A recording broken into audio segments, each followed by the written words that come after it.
Hello दोस्तों, आपका मेरे नॉलेज पॉइंट यूट्यूब चैनल पर स्वागत है। और आज मैं इस सीरीज़ स्टार्ट करने वाला हूँ, वो है सिक्स क्लास से।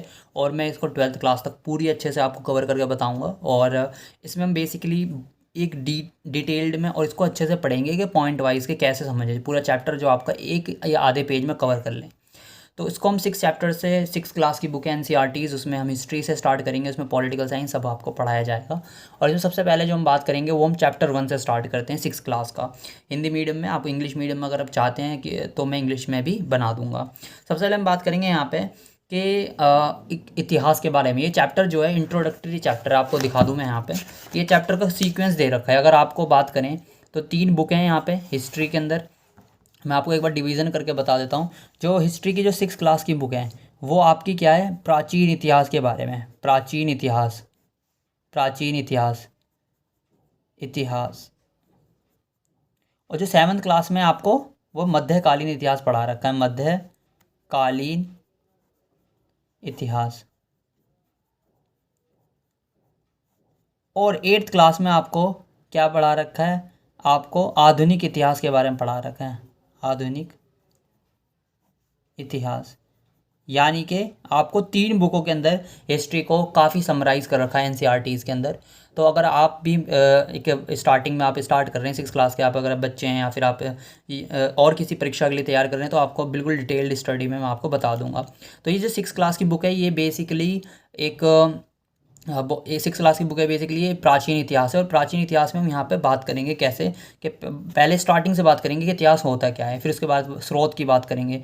फिर हम धीरे धीरे स्टार्ट करेंगे चैप्टर्स, जो स्टार्ट करेंगे कि आखेट संग्रह से भोजन उत्पादक तक, यानी कि कैसे हम ह्यूमन जो इंसान था वो कैसे बढ़ा और धीरे धीरे आगे चले हम। और उसके बाद हम बात करेंगे यहाँ पे कि कैसे कैसे आरंभिक नगर आने स्टार्ट हुए, मानव की किताबें, कब्रें के बारे में, यानी कि हड़प्पा सभ्यता के बारे में। और धीरे धीरे राजाओं के बारे में, और हम धीरे धीरे अशोक के बारे में और गाँव के बारे में। तो हम बिल्कुल ज़ीरो से स्टार्ट करेंगे हिस्ट्री, एंशंट हिस्ट्री। और फिर हम इसको धीरे धीरे स्टेप बाय स्टेप आगे बढ़ेंगे। ये जानना ज़रूरी है पहले। तो इसमें सबसे पहले प्राचीन इतिहास के सबसे पहले चैप्टर एनसीईआरटीज़ में यही दे रखा है कि क्या, कब और कहाँ कैसे। कि हमें पता क्या चला, समझना ज़रूरी है कि हमें क्या, कब और कहाँ कैसे। यानी कि आप देखते होंगे कि रेडिविज़न में, हम टेलीविज़न में सुनते रहते हैं कि इतिहास के बारे में। इतिहास क्या होता है समझना ज़रूरी है। यानी कि इतिहास क्या है, सबसे पहले ये जानना ज़रूरी है कि इतिहास को हम देखते हैं अलग अलग खंडों में हमने विभाजित कर रखा है। इतिहास के बारे में हमें क्या क्या करते हैं, बहुत अतीत के बारे में क्या जान सकते हैं, यानी कि हम पुरोहितों के बारे में, शिल्पकारों के बारे में, आखेटनकर्ताओं के बारे में, कृषि शासकों, व्यापारियों, पुरोहितों, सब के बारे में इतिहास की अलग अलग धारणाएं। सबसे पहले बात करते हैं लोग आए कहाँ से, यानी कि लोग जो होते हैं वो आए कहाँ से, और इसके बारे में जानना ज़रूरी है। लोग आए कहाँ से।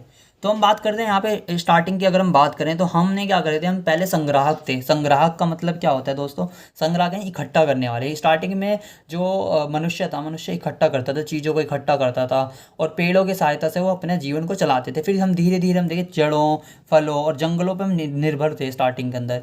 फिर हमने क्या करा, जानवरों का आखेट, यानी आखेट का मतलब शिकार, यहाँ पे लिख रखा है। फिर हमने पहले संग्रह करते थे, शिकार हम नहीं जानते थे, फिर हमने शिकार करना स्टार्ट कर दिया। ये जानना ज़रूरी है। उसके बाद हम यहाँ पे देखते हैं कि शिकार करने के बाद हमने क्या करे, हम काफ़ी इलाकों में फैल गए। और फैलने के बाद यहाँ पे एक फिर हम देखते हैं यहाँ पे फैलने के बाद हमने क्या करा, हम गाँव में बसने लगे। और धीरे धीरे हमने क्या करा, जानवरों को पालतू बनाना स्टार्ट कर दिया। और धीरे धीरे हम पूरे एक निर्भर हो गए। फिर हम धीरे धीरे कृषि करना स्टार्ट कर दिया और हम पूरी तरह कृषि पर निर्भर हो गए और कृषि करना हमने स्टार्ट कर दिया। और उसके बाद हम देखते हैं कि इंसानों ने फिर धीरे धीरे क्या करा कि नदियों के बारे में जानना स्टार्ट कर दिया कि नदियाँ क्या होती हैं, और नदियों के पास रहना स्टार्ट कर दिया। कि नदियों के पास रहकर वो नॉलेज ज़्यादा, वो देखने लगे कि नदियों से उनका जीवन निर्वाह अच्छा चलता है, तो नदियों के पास रहना स्टार्ट कर दिया। और फिर लोगों ने यात्राएं करना स्टार्ट कर दिया और धीरे धीरे हम मनुष्य जो आज के वक्त में आ गया। तो सबसे पहले हम बात करते हैं यहाँ पे कि ये थोड़ा इंट्रोडक्शन दे रखा है, टोटल कुछ नहीं है जो हम पढ़ेंगे आने वाली बुक्स के अंदर। वो एक इंट्रोडक्शन दे रखा है कि राज्यों के बारे में। मेन चीज़ जो है वो हम यहाँ पे पढ़ते हैं कि देशों के नाम। यानी कि सबसे पहले जानते हैं कि ये भारत देश का नाम आया कहाँ से, यानी जो भारत देश है उसका नाम कैसे आया। सो जो भारत देश है उसका नाम बेसिकली हम देखते हैं यहाँ पे कि वो जो नाम है वो सिंधु नाम, नदी है उसी के नाम पे। अब जो सिंधु लोग थे वो क्या करते थे, सिंधु लोग क्या करते थे, जो भारत आए थे, तो भारत कौन से ईरानी और यूनानी लोग, ईरान से और यूनान, यूनान एक ग्रीस देश है। तो वहाँ से लोग क्या हुए, लोग यहाँ पर आए, कहाँ पर आए बेसिकली गाइज, वो भारत आए। और भारत आने के बाद उनको वो क्या करते थे, हिंदोज, वो क्या बोलते थे, हिंदोज। सिंधु नदी को वो हिंदोज और इंदोस नदी बोलते थे, उनकी भाषा में क्या बोलते थे वो, हिंदोस और इंदोस और हिंदोस बोलते थे। क्योंकि नदी क्या थी, भारत के पूर्वी भारत के बेसिकली पश्चिमी भाग पर क्या थी, थी, ठीक है। तो बेसिकली ये वेस्ट की तरफ थी यहाँ भारत के। तो वहाँ पे इसको, इस नदी को ईरानी और यूनानी लोग हिंदोज या इंदोस कहते थे।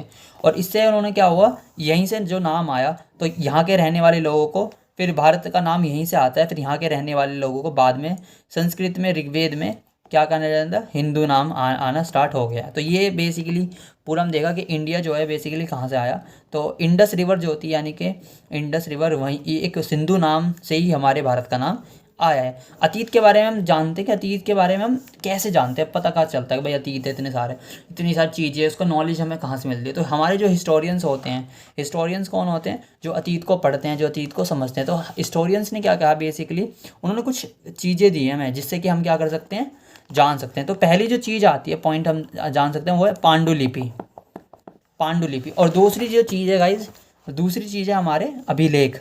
ये 2 पॉइंट हैं जानने ज़रूरी। तो पहले समझते हैं कि पांडुलिपि क्या होती है। इतिहास के बारे में पता क्या चला, पांडुलिपि है। पांडुलिपि का इंग्लिश में हम बोलते हैं मैन्यूस्क्रिप्ट। और मैन्यू का, यहाँ पे मैन्यू का मतलब होता है मैन्यू, जिसका अर्थ होता है हाथ, या हाथ से निकला, इसका मतलब है हाथ। मैन्यू, मैन्यू का मतलब होता है हाथ। लैटिन भाषा में इसको बोलते हैं क्या, मैन्यू का मतलब होता है हाथ। अब पांडुलिपि यानी कि हाथ से लिखे जाने वाले लेख।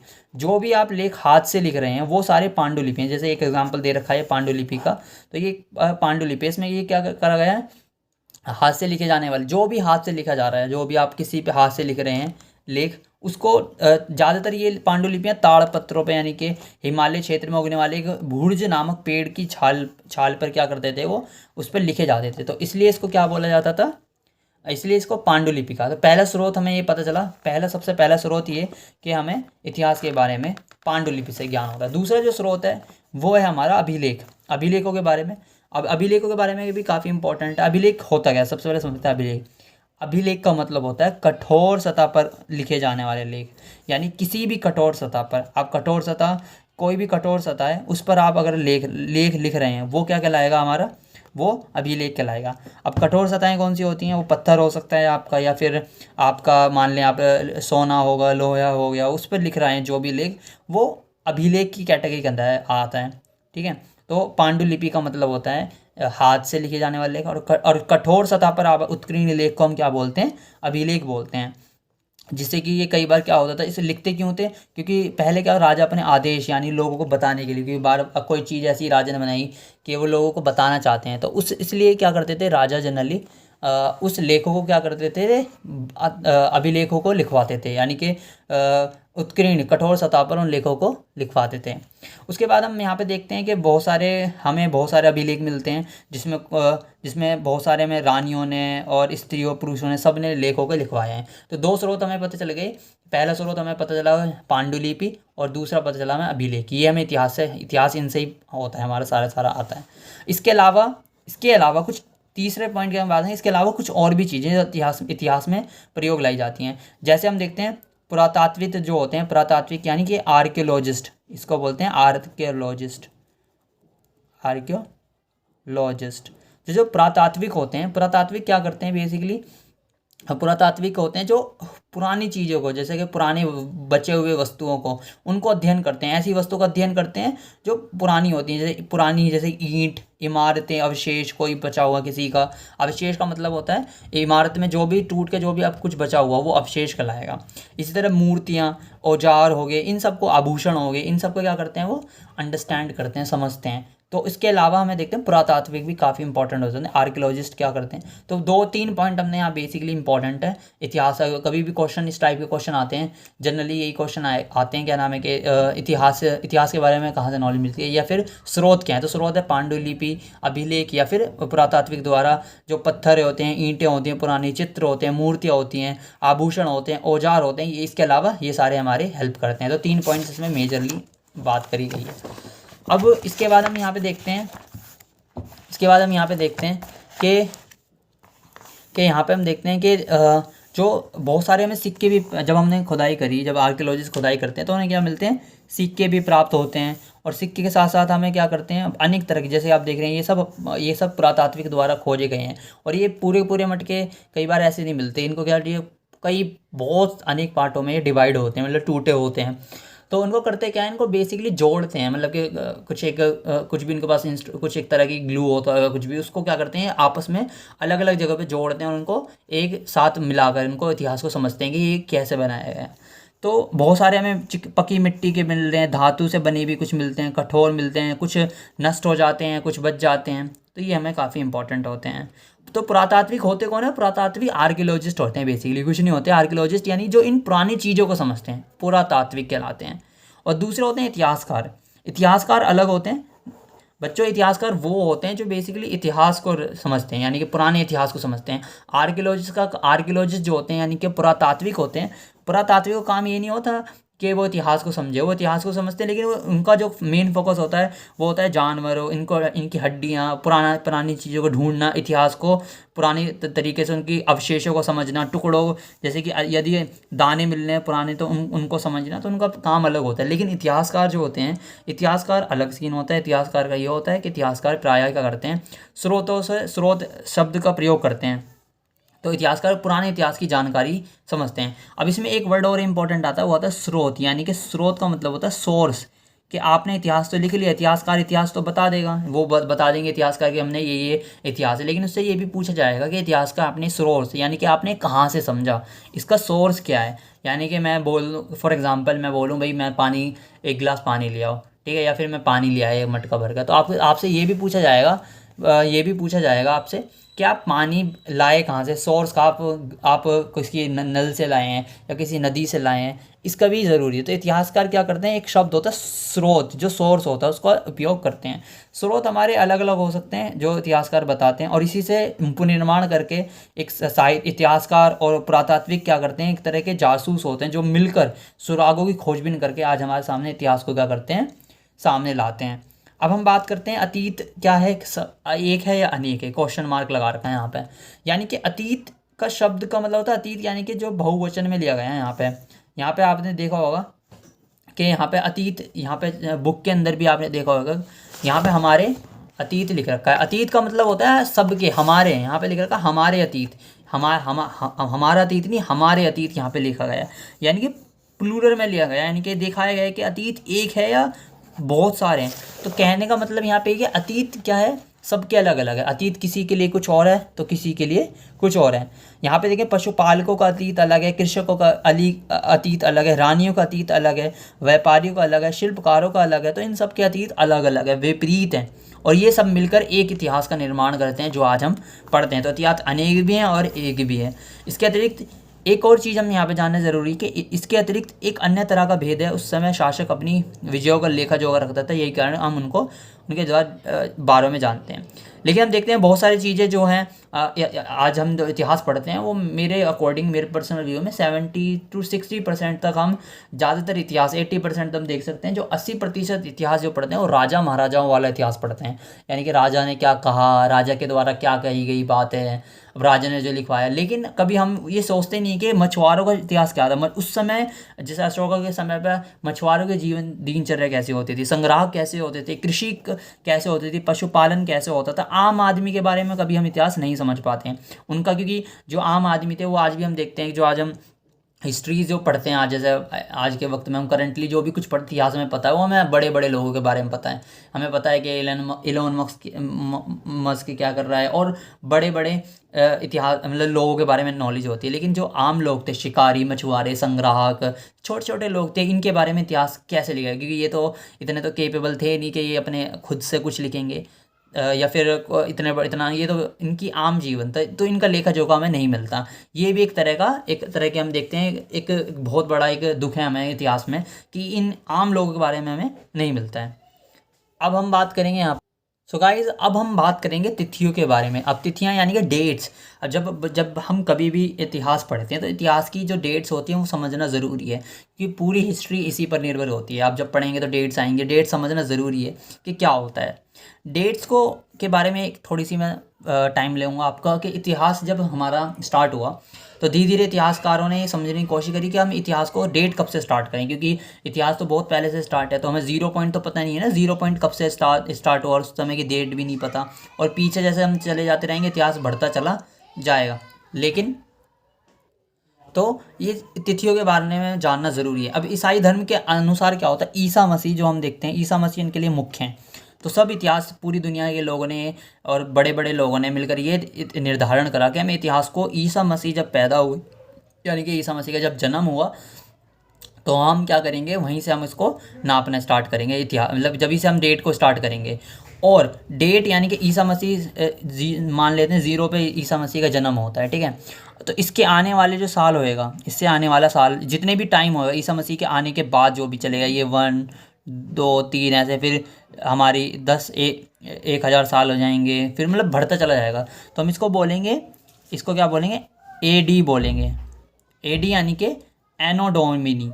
एनो डोमिनी का मतलब यहाँ पे आता है ईसा मसीह के जब आ चुके हैं, एक वर्ड है एनो डोमिनी, इसका मतलब होता है ईसा मसीह आ चुके हैं। और इससे पहले की जो डेट होंगी, क्योंकि इससे पहले भी ऑब्वियसली बात है लोगों ने के अंदर जीवन में लोग आए होंगे, तो उसको हम बोलेंगे BC। और BC का मतलब होता है before Christ. Before Christ, before Christ, before Christ का मतलब क्या होता है, ईसा मसीह से पहले, ईसा मसीह से पहले, यानी बिफोर, बिफोर का मतलब पहले। तो ईसा मसीह जब आए नहीं है उससे पहले के समय को हम क्या बोलेंगे, बिफोर क्राइस्ट बोलेंगे। तो ये निर्धारण करा गया। अब ये समझ लेते हैं यहाँ पे इतिहास की तिथियों के बारे में, यहाँ थोड़ा नॉलेज दी गई है, इसको पढ़ना ज़रूरी है।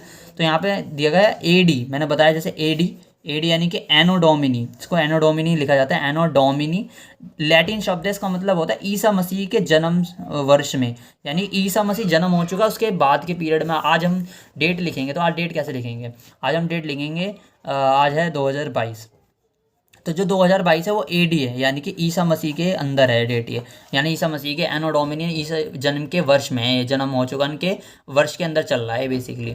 लेकिन अगर हम बात करेंगे इससे पहले की, तो उसे बोलेंगे BC। BC का मतलब होता है बिफोर क्राइस्ट, यानी कि ईसा मसीह से पहले, यानी कि ईसा मसीह से पहले। लेकिन अब ये बात एक और चीज़ निकल कर आती है सामने कि यार हर कोई तो ईसाई धर्म को मानता नहीं है, बिफोर क्राइस्ट बोल नहीं सकते हम, AD BC तो बोल नहीं सकते। तो आम लोग, आम अब जो ईसाई धर्म को नहीं मानते देश, जैसे कि भारत है ईसाई धर्म को नहीं मानता, ऐसे हम अलग अलग कंट्रीज हैं हमारे आसपास की कंट्री, वो ईसाई धर्म को नहीं मानती, तो वो कौन सा, वो भी AD BC बोलेंगे नहीं।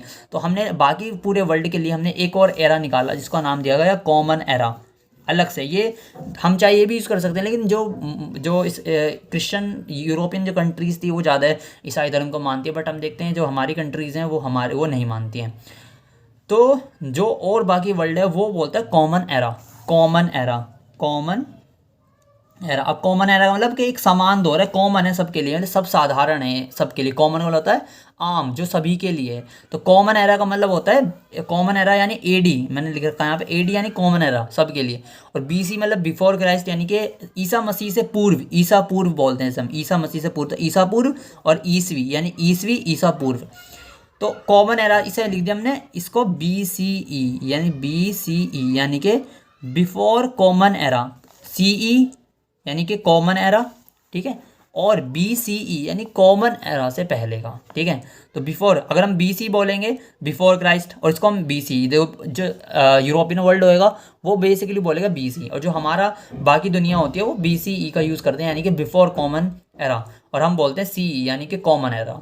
इसको हम कई बार बोल देते हैं ईसा पूर्व, ईसा पूर्व यानी ईसा मसीह से पहले का। अगर मैं बोलता हूँ आपसे कि मैंने बोला आपसे भाई मैं 2000, तो 2000 को बोलते हैं हम, 2000 बोला तो 2000 क्या, मैंने लिख दिया यहाँ पे 2000 ईसा पूर्व, ठीक है, ईसा पूर्व यानी कि 2000 ईस्वी पहले, यानी 2000 ईसा से पहले, यानी ईसा का जन्म यहाँ 0 पे होता है, तो 2000 साल मैं पीछे जाऊँगा, तो उसकी बात कर रहा हूँ मैं। लेकिन मैं बोलूँगा 2000 ईस्वी, तो यानी कि जो ईस्वी अगर जब मैंने लिखा, तो ईस्वी का मतलब जो आज का समय, ठीक है। तो ईसा पूर्व और ईस्वी में अगर आपको किसी भी तरह की दिक्कत आपको आती है पढ़ाई से रिलेटेड, तो आप कमेंट सेक्शन में पूछ सकते हैं, मैं वहाँ पे आपका आंसर कर दूँगा। Thank you guys.